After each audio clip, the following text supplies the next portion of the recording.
The Hebrew Union College and the American Jewish Archives present A Glimpse into the Life of Adolph S. Ocko.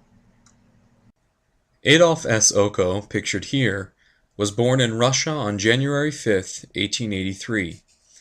After completing his education in Germany, he immigrated to the United States in 1902 and worked in the cataloging department of the New York Public Library. In 1906, the head librarian of the Hebrew Union College in Cincinnati, Max Schlesinger, recruited Ocko for his cataloging skills. A year later, at the age of 24, Adolph Ocko assumed the responsibility of the entire library when Schlesinger decided to leave.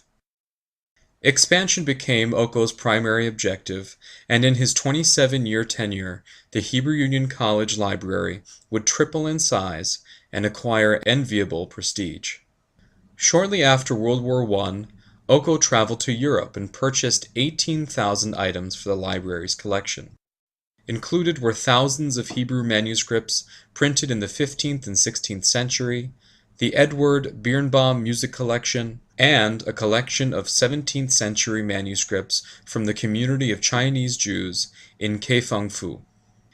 In my time spent researching in the American Jewish Archives, I came across a very interesting document regarding this last collection that I would like to share with you today.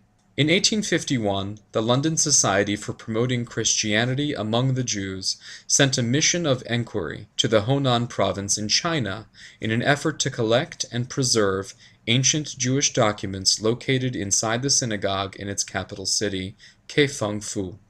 Established in 1809, the London Society, or the Church's Ministry Among Jewish People as it is known today, is an Anglican missionary society that seeks to convert Jews, learn more about the Church's Jewish roots, and promote messianic movements that encourage Jews to return to Israel.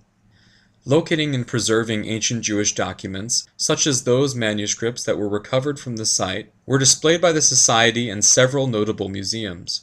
Amidst the many letters of correspondence between Adolph Ocko and the various organizations with whom he was in contact before and during his time abroad, I located a letter in which the London Society for Promoting Christianity Among the Jews sent Ocko a record of where and when the Chinese Jewish manuscripts were catalogued.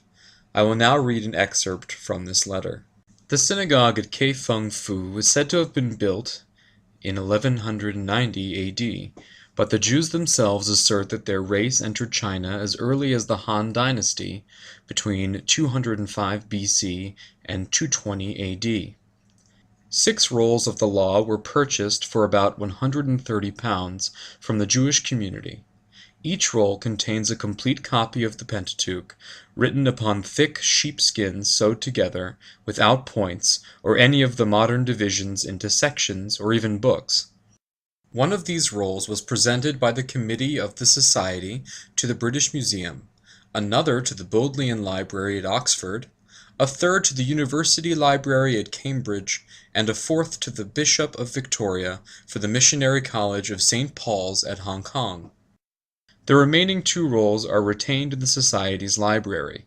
Of these, one is in excellent preservation, but the other, which is considered critically of the greatest value, was much injured by a flood during the Ming Dynasty.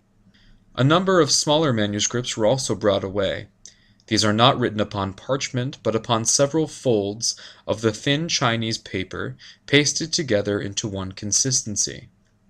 Instead of using the Chinese pencils and ink, the Jews have always used bamboo split into pens, and like the European Jews, make ink annually at the Feast of Tabernacles, sufficient to last the ensuing year. Of these smaller manuscripts, 63 are in the possession of the Society, consisting of 34 sections of the Pentateuch and 29 portions of the daily services and prayers for festivals, one of these portions being of Kabbalistic character, with Jewish and Chinese signatures on the last pages.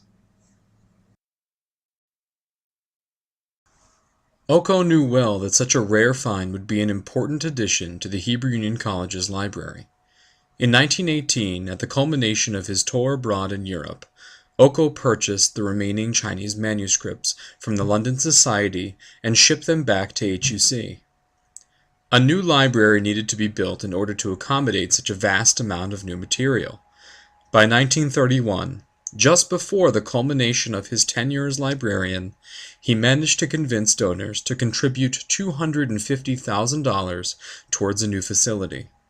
Finally, the necessary space for housing such important and rare collections would become available, and the Hebrew Union College would take its place among the world's elite Jewish research libraries. Adolph moved to London in 1933, where he was editor of the American Jewish Committee's magazine, The Contemporary Jewish Record, until his death in 1944.